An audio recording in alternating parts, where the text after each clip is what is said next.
In today's video, I'll show you the easiest way to convert any video into a shareable link. So without wasting any time, let's get started. First, open Google Chrome and search for Mediafire.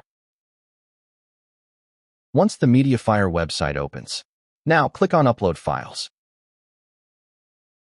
Then tap on the upload icon from the left side of the page.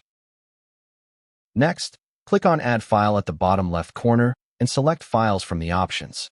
Choose the video file you want to create a link for. I'll select this one as an example. After selecting, click OK to start uploading your file.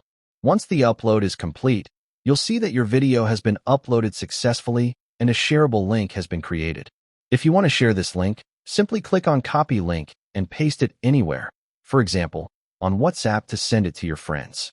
When your friend receives the link and clicks the download icon, they'll be able to download your video file easily. And that's it. That's how you can create and share a link for any video quickly and easily using Mediafire. If you found this video helpful, don't forget to like, share, and subscribe for more simple tutorials. Thanks for watching.